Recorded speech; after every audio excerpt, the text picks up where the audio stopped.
Uncensored, unexpurgated, and unapologetic. It's the Cary Harrison Files. And it is the Cary Harrison Files. Cary Harrison with you. Glad to be with you. Well, I am excited for the next one because in these difficult times when nobody can wrap their head around it, people who stand up for you and others and have been doing so for some years have built a certain kind of expertise that you and I really need to learn from. We're going to unravel a tale of ice, of courage, and the rarest of human traits, authenticity. The arena, the United States of America. The combatants, not merely swinging sticks, but young hockey players armed with an even deadlier weapon, conviction. And leading the charge like a modern hero through the temple of tradition is Brock McGillis, the first openly gay NHL hockey player who dared to challenge the untouchable gospel of hockey culture.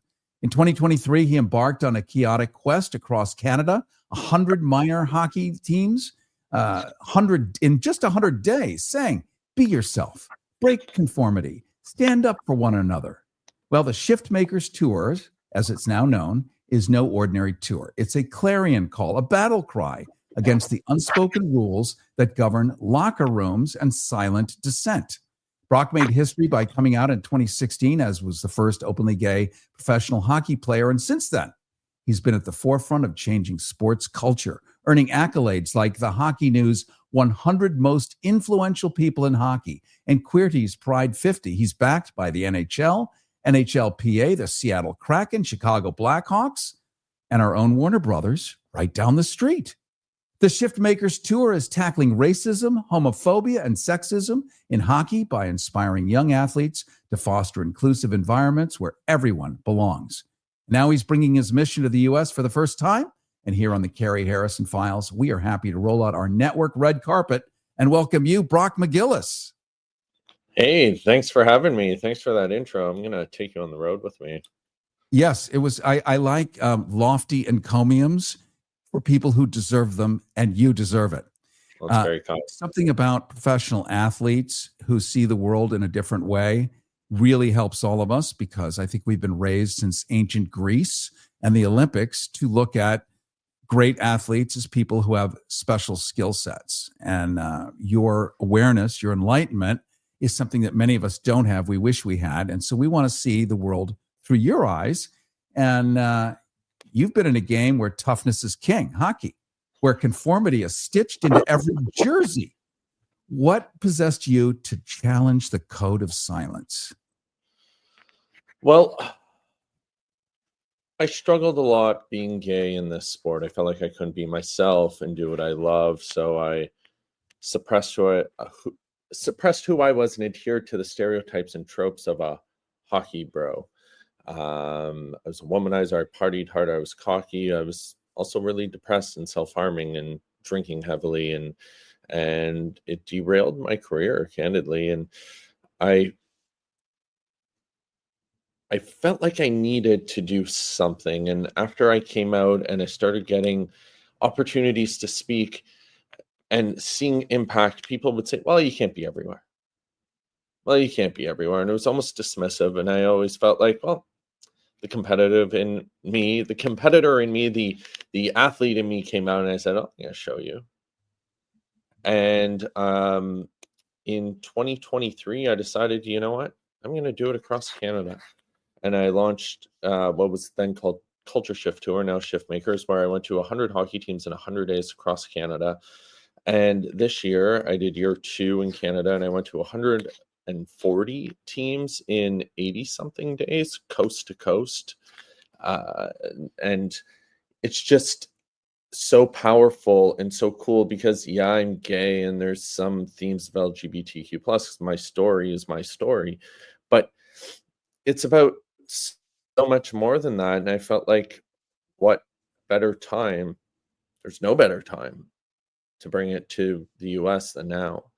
And I just finished in Canada about a week and a half ago, and then I was on a plane to Seattle and starting an American tour.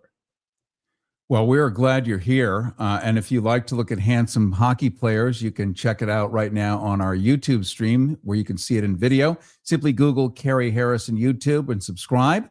That way we can stay connected and tethered when you show up at your destination. Then you can switch over to your mobile phone, continue to watch and listen on our Cary Harrison YouTube channel. You can also find it easily at kpfk.net, kpfk.net. I also am gay, it turns out, Brock. I just made that decision in the last 3 minutes. No, I'm kidding. Congrats. Thank Welcome. you. Thank you. Welcome. Same history as you, minus the hockey. I boozed myself into oblivion because I couldn't deal with who and what I was. I was raised in a world that made it, well, it was illegal, I guess. It certainly was in my father's mind. And the town I lived in, we simply didn't have those people. There wasn't even a word for it. And here we are, many of us feeling like, here we go again. It's the 1950s. You have to wear a pocket square or foulard or make a secret handshake to get away with it, at least here south of Canada. Let's talk a little about bravery, because I think everyone's trying to figure out how can they hold their integrity, be who they are in times where they don't feel like they have support.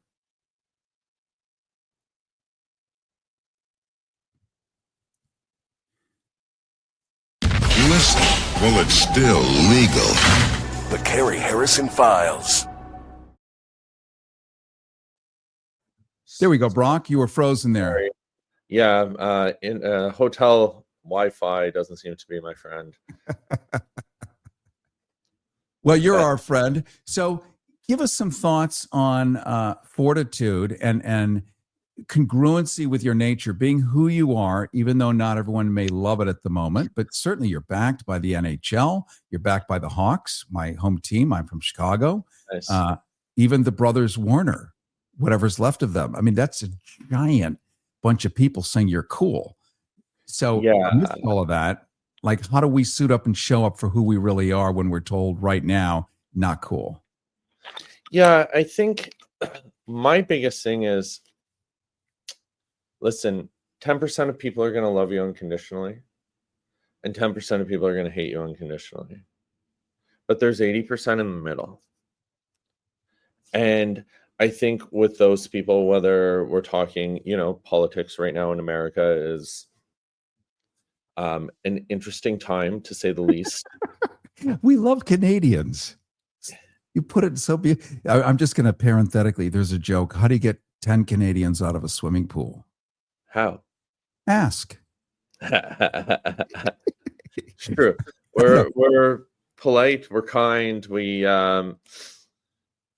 but I think the thing is, for me, is that I think twofold. Number one, I think we have to show people, and I don't know if we always do a good job of this, is that, okay, you're worried about the price of eggs, and I'm using eggs because that seems to be all that anyone's talking about in America right now. You're worried about insulin?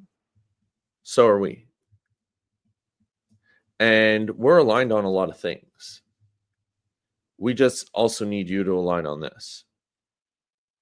No different than we need, them to recognize the impact of language, behaviors, and attitudes and start to stand up to it and have the bravery and courage. We need our allies in this moment. But we ourselves just got to keep living. I was a little afraid to come to the US. I'm not going to lie to you. And I'm going to pretty progressive spots. Like I get to pick and choose. But I was still a little concerned. And I went, well, I got to keep living. I remember one time I went to a small town in rural Alberta, like way up north, like an oil town in northern Alberta. It was like minus 60 degrees and snowing, which is wild. And they're like, well, we're a little concerned about your safety. And I almost didn't go. But I thought about it and I went, well, there's kids here who are queer, who are gay, who are going to hear that I didn't show up because I was concerned about my safety, and they have to live there every day. The more we exist and set the tone, set the intention, show young people, no, keep existing. No, we've gone through this, we've gone through worse, and we've come out the other side, and we will again. I think for our community too, I think we have to look at a number of things. I think we got complacent. I think there was a little bit of time where we got incredibly complacent. We had enough rights. We were comfortable.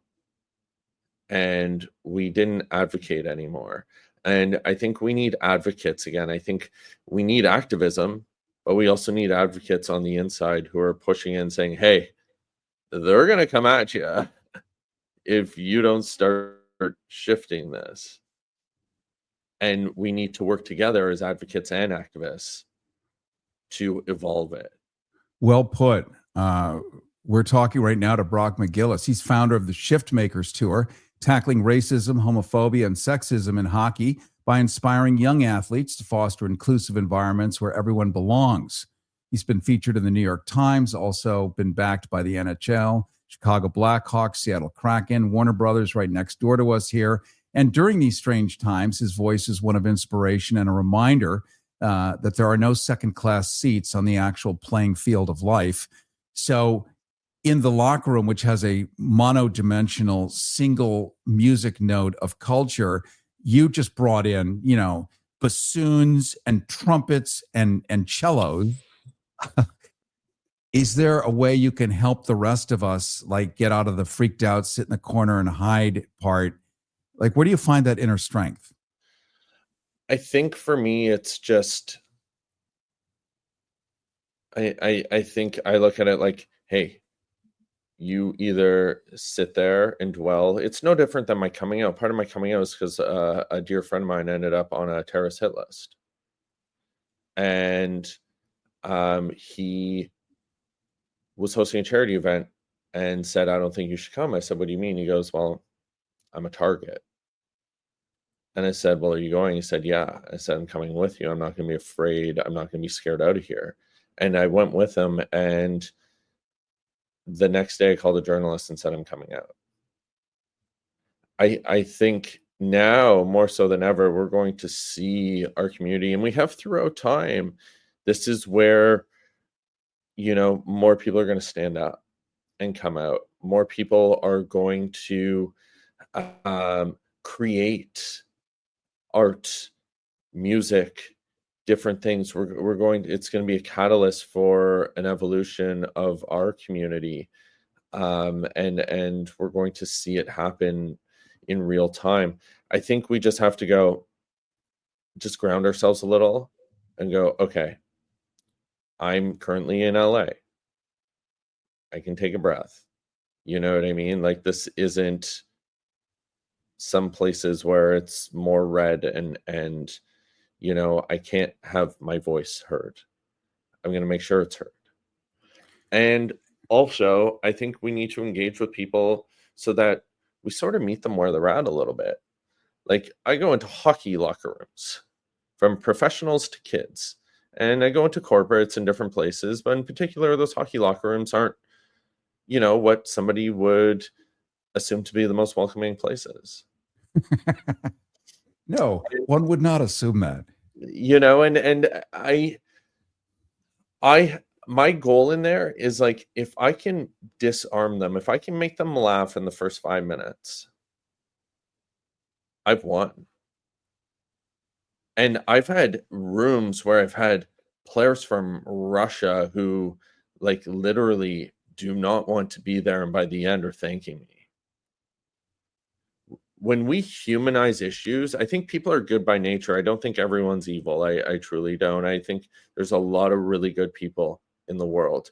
When we humanize issues and show them the impact versus calling them names, I think they'll be more receptive to rallying around it. And from there, teach them how. I talk about being a shift maker. And it's because when I retired from playing, I was working with hockey players, and I hid my sexuality from them because I was afraid they wouldn't want to work with me if they knew I was gay. Well, I came to find out they all knew.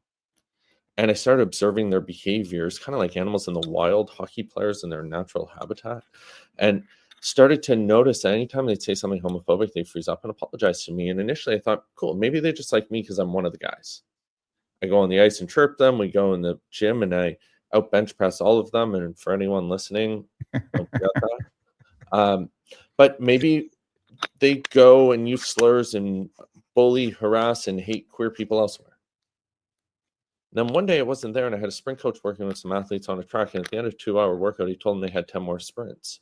And a younger player looked at the sprint coach and said, "This is so gay." And an older player who's turning pro looked at the younger player and said, "We don't say that here. Give me 50 push-ups." And that became something my athletes adopted amongst themselves.